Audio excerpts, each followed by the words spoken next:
Hello welcome back to Janna's recipes. ഇന്നത്തെ വീഡിയോയിൽ Malabar special സ്നാക്കായിട്ടുള്ള പഴം നിറച്ചതിൻ്റെ റെസിപ്പി ആയിട്ടാണ് വന്നിട്ടുള്ളത്.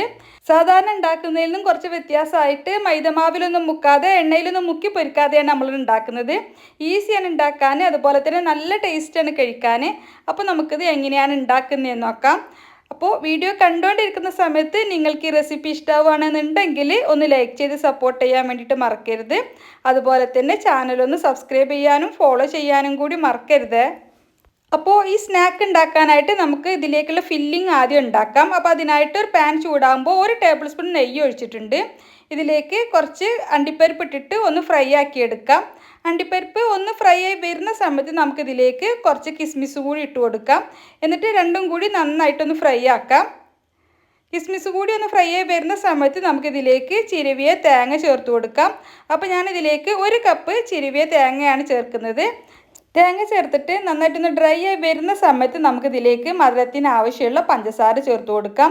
അപ്പോൾ ഞാനിതിലേക്ക് ഒരു 4 ടേബിൾ സ്പൂൺ പഞ്ചസാരയാണ് ചേർത്തിട്ടുള്ളത്. കുറച്ച് മധുരം ഉണ്ടെങ്കിലാണ് ഇത് കഴിക്കാൻ നല്ല ടേസ്റ്റ് ഉണ്ടാവുക. അപ്പോൾ നമ്മളുടെ മധുരത്തിനനുസരിച്ചിട്ട് കൂട്ടിയും കുറച്ചൊക്കെ ചേർത്ത് കൊടുക്കാം. പഞ്ചസാര ചേർത്തിട്ട് നന്നായിട്ടൊന്ന് മെൽറ്റായി വന്നാൽ നമുക്കിതിലേക്ക് ഒരു മുട്ട കൂടി ഞാൻ പൊട്ടിച്ച് ചേർക്കുന്നുണ്ട്. മുട്ട ചേർക്കുന്നത് ഓപ്ഷണലാണ്. മുട്ട ചേർക്കുമ്പോൾ കുറച്ചും കൂടി ഒരു നല്ലൊരു ടേസ്റ്റാണ്. താല്പര്യമില്ലാത്തവർക്ക് മുട്ട ചേർക്കുന്ന സ്റ്റെപ്പ് ഒഴിവാക്കാം. മുട്ട ചേർത്താൽ പിന്നെ ഫ്ലെയിം നന്നായിട്ടൊന്ന് കൂട്ടി വെച്ചിട്ട് നമുക്കിതൊന്നും കൂടി ഒന്ന് ഫ്രൈ ആക്കി എടുക്കണം. മുട്ട നന്നായിട്ടൊന്ന് വെന്ത് വരണം. നന്നായിട്ട് വെന്ത് വന്നാൽ നമുക്കിതിലേക്ക് ഒരു 1/2 ടീസ്പൂൺ ഏലക്കാപ്പൊടി കൂടി ചേർത്തിട്ട് വീണ്ടും നന്നായിട്ടൊന്ന് മിക്സ് ആക്കി എടുത്തതിന് ശേഷം നമുക്ക് ഫ്ലെയിം ഓഫ് ചെയ്യാം. ഫ്ലെയിം ഓഫ് ചെയ്തിട്ട് നമുക്കിതൊരു സൈഡിലേക്ക് തണുക്കാനായിട്ട് മാറ്റി വെക്കാം. ഇനി ഞാനിവിടെ നേന്ത്രപ്പഴം എടുത്തിട്ടുണ്ട്. എൻ്റെ കയ്യിൽ ചെറിയ സൈസിലുള്ള നേന്ത്രപ്പഴം ഉള്ളതുകൊണ്ട് ഞാൻ അതാണ് എടുത്തിട്ടുള്ളത്. അതായതുകൊണ്ട് തന്നെ ചെറിയ പഴം ആയതുകൊണ്ട് തന്നെ ഞാൻ ഇത് കട്ട് ചെയ്തിട്ടില്ല. സാധാരണ വലുപ്പത്തിലുള്ള നേന്ത്രപ്പഴം ആണെന്നുണ്ടെങ്കിൽ 2ആയിട്ട് കട്ട് ചെയ്തിട്ട് നമുക്കിതുപോലെ ഒരു വരയിട്ട് കൊടുക്കാം. പഴം മുഴുവനായിട്ട് കട്ടായി പോവാത്ത രീതിയിൽ ഇതുപോലെ സെൻറ്ററിലൂടെ ഒരു വരയിട്ട് കൊടുത്താൽ മതി.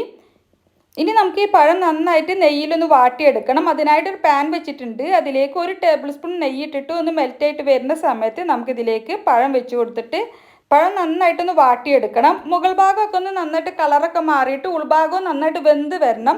അപ്പോൾ അത്രയും സമയം നമ്മൾ 1-2 തവണ തിരിച്ചു മറിച്ച് 2-3 തവണ തിരിച്ചു മറിച്ചൊക്കെ ഇട്ടിട്ട് നന്നായിട്ട് വാട്ടിയെടുക്കണം. അപ്പോൾ പെട്ടെന്ന് വാടിയിട്ട് ഉൾഭാഗമൊക്കെ ഒന്ന് വെന്ത് വരാൻ വേണ്ടിയിട്ട് ഞാനൊന്ന് അടച്ച് വെക്കുന്നുണ്ട്. ഫ്ലെയിം മീഡിയം ഫ്ലെയിമിൽ വെച്ചിട്ട് വേണം ഇതുപോലെ അടച്ച് വെക്കാൻ വേണ്ടിയിട്ട്. ഒരു 1-2 മിനിറ്റ് ഇതുപോലെ ഒന്ന് അടച്ച് വെക്കുക. എന്നിട്ട് പിന്നെ മൂടി തുറന്നിട്ട് നമുക്ക് ഒന്ന് മറിച്ചിട്ട് കൊടുക്കാം.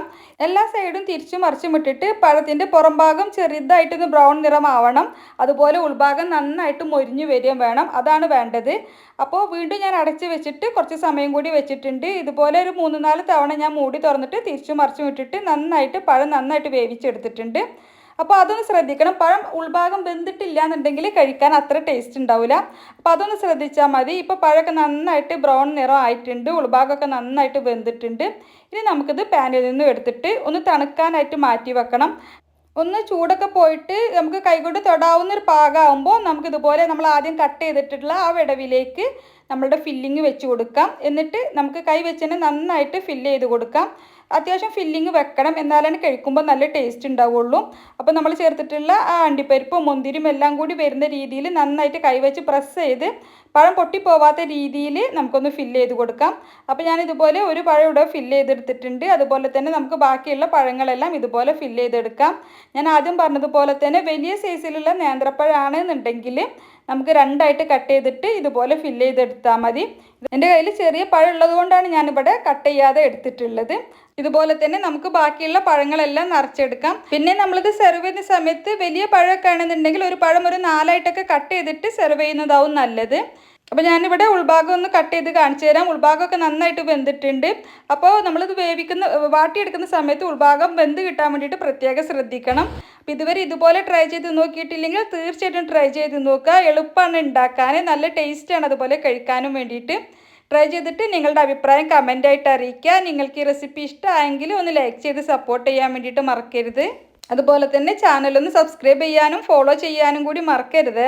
അപ്പോൾ ഇൻഷാ അല്ലാഹ് മറ്റൊരു അടിപൊളി റെസിപ്പിയുമായിട്ട് നമുക്ക് വീണ്ടും കാണാം. Thank you for watching.